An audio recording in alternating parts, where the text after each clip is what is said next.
Hello, my name is Alexandra, and I was thinking recently that we encourage nowadays enormous flow of information.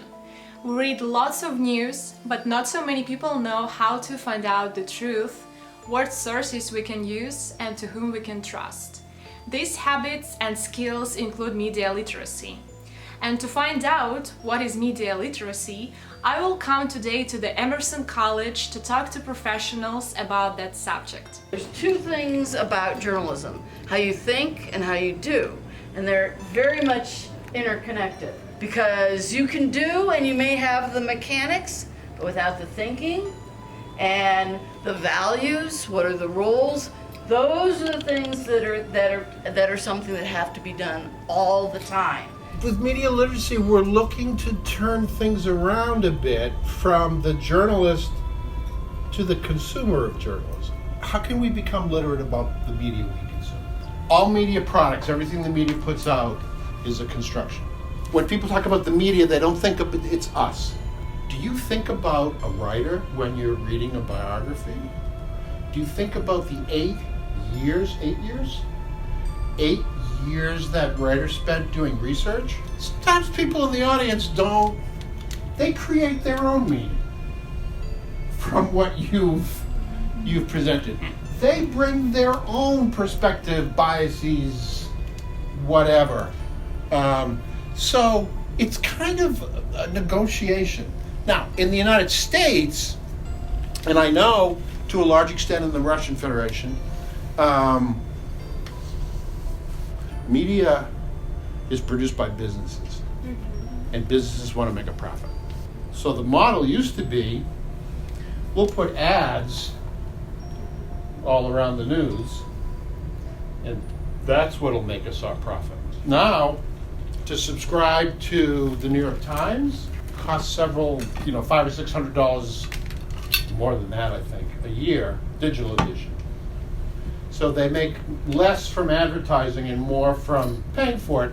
But in any event, it's a business. It's not a charity. It's not a hospital. It's not a church. If they don't make money, what happens? They go out of business. Investor influence on journalism. Investors invest money in the journalism company, right? And they expect to get a return on their investment.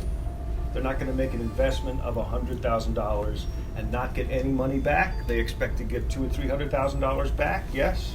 But what do they expect out of the journalist? Well, they expect the journalist to make money. If you are a private investor and you work in the tech industry and you invest in the New York Times, and the New York Times does a huge expose of the tech industry and all the corruption in the tech industry. Do you feel comfortable with that as an investor? Absolutely not.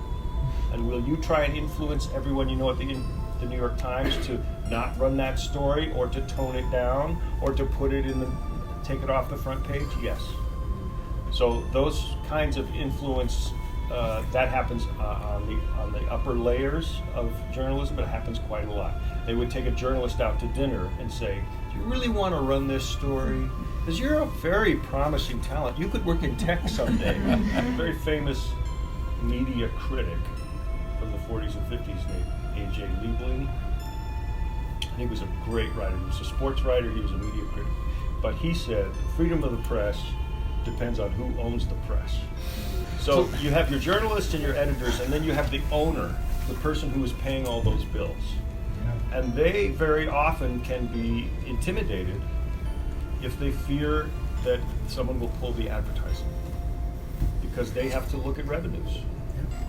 And the people who own your news organization might also have certain political beliefs. I saw Forrest Gump when it came out. On a date, and I thought it was a very political movie. Not only because of the war, because of the particular way they portrayed the protesters against the war. They portrayed the protesters against the war as dopes, idiots, fools. Remember? So you wouldn't think, oh, Forrest Gump, it's a Tom Hanks movie. Mama always told me, right? Life is like a box of chocolates. No, everything you see every media that's produced has some sort of either social. What are the social implications of beer? If it's a television commercial, if it's a story, who created this? What assumptions does he make? How do people see a media product differently? When you see a beer ad, you young handsome man, and there are young handsome men and women in the ad. Sure, yeah. You may see it differently than I as a middle-aged man.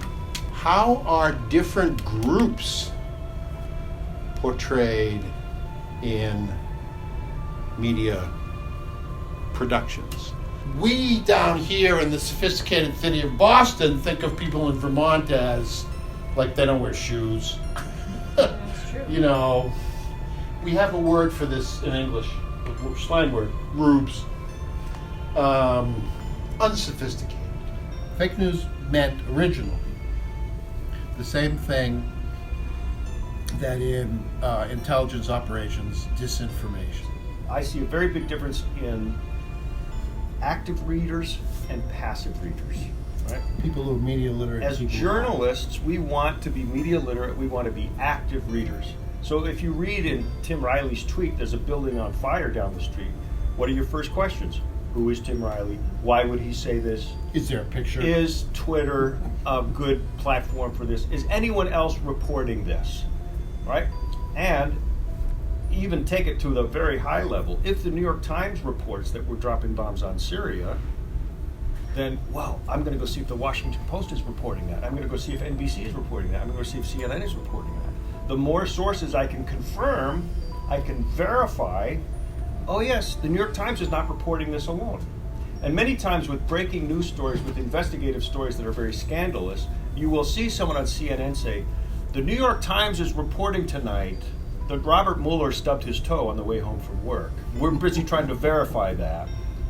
And until we can verify it, we will not report it, but we will report that the New York Times is saying that. And the New York Times is a strong enough institution. We will report that they're saying it, but we haven't confirmed it yet. If your mother tells you she loves you, check it out.